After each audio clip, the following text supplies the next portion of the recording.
remember waking up to him touching me. And I didn't know what to do. So I just kind of lay there and I pretended to be asleep. Hello everyone, and welcome back to Lindsay Unfiltered. And today we will be talking about R. Kelly's daughter's shocking allegations about her father in the new documentary that she is in. Now, this is pretty recent news. The documentary dropped today, and Kelly's daughter can be seen alleging that her father SA'd her as well. Shockingly enough, this may not be hard for a lot of people to believe, as Kelly is now serving a 30-year bid for a slew of charges. He's been convicted on these charges, so there's no real contest that this man is a minors attracted person. But for his daughter to speak out and say he's right where he belongs, and I was on that list too, is a huge, groundbreaking moment for this case. Now, if you like videos like this that deal with scandal, conspiracy, true crime with a twist of humor, make sure to hit that subscribe button. We're going to dig deep into this, and I'm also working on a Carly Gregg video as well. Without further ado, let's talk more about Buku Abu, R. Kelly's daughter's claims in the new doc, R. Kelly's Karma, A Daughter's Journey, on the TVEI network. I have not seen it, like I said, but I did find this really good article that describes a lot of what was in the documentary. According to People.com, the final minutes of TVEI streaming network's 2-episode documentary Karma, A Daughter's Journey, which premiered today, claimed that Abby, 26, was abused by the singer as a child, and first reported it to her mother, Andrea, in 2009 when she was 10 years old. Quote, "He was my everything. For a long time, I didn't even want to believe that it happened. I didn't know that even if he was a bad person, that he would do something to me," she says in the documentary, the first episode of which is streaming now. "I was too scared to tell anybody. I was too scared to tell my mom." Abby says how she told her mom about these abuses starting at the age of 10. That's when she told her mom about it. So it could have been happening before the age of 10. R. Kelly could have been allegedly touching his own child before the age of 10. That's what she alleges in this documentary. And that is absolutely crazy to even think about. I say this in a very unfiltered manner. If he would do it to other children, then I don't think his children are that safe either. So I have no reason but to believe her, considering the charges that he's sitting in jail on. Why would she lie on her father?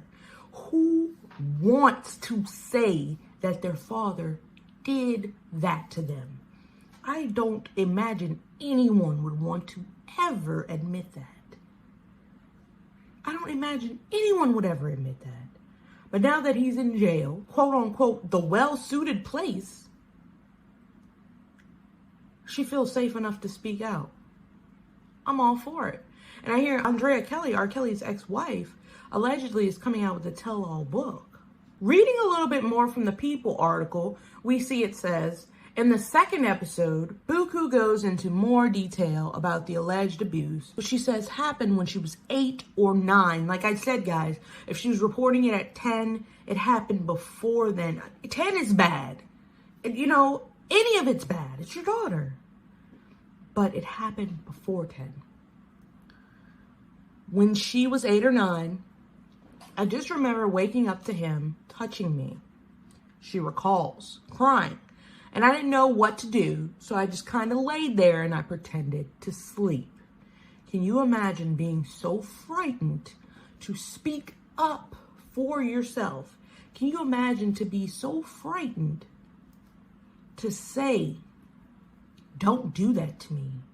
Or, Dad, what are you doing that you just lay there and let it happen? I'm sure many women, many young girls have been there. Many women, many young girls have been there to the place where they're like, if I just sit still, it'll end quicker. Unbelievable.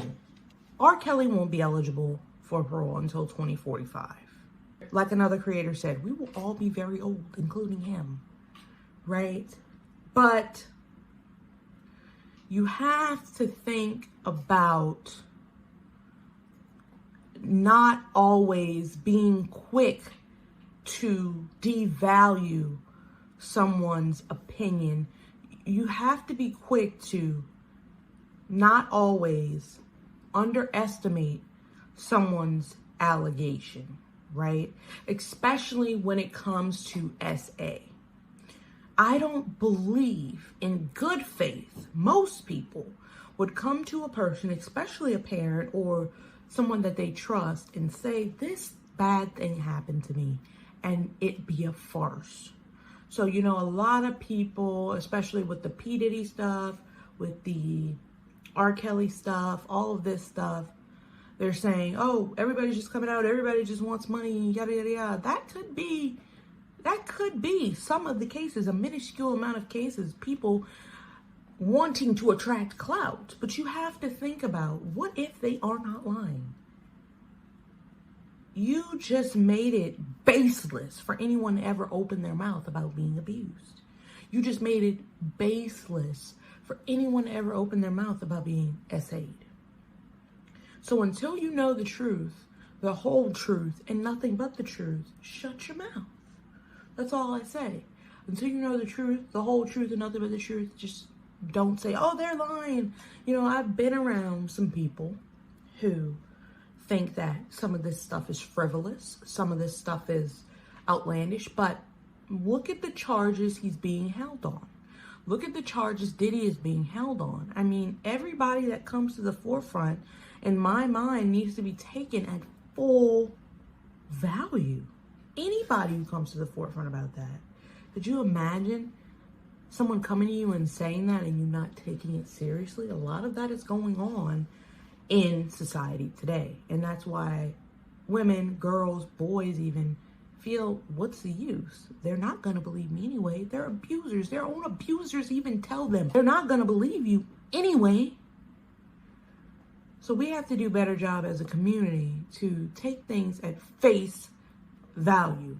If they're found out to be lying, if they're found out to be pulling a Carly Russell, they're found out to be pulling some lying ass shit, then it comes back. Everything comes back. Everything can be checked out. You know, but I don't think anybody's going to make that lie about you if you're not doing it. Has anybody out there had that lie made up about them and they weren't doing it? Sure, but it's a very, very small margin. Extremely small margin, right? So I thought this was interesting. It's sad that his children weren't safe, allegedly, but you look at the charges that he's held under, and it's hard to not believe this is happening, right? I need to take a refreshment break. Someone told me, your mouth's always dry, drink something. This is Body Armor Strawberry Grape. It's not sponsored, by the way. It's my favorite Body Armor. Oh my goodness.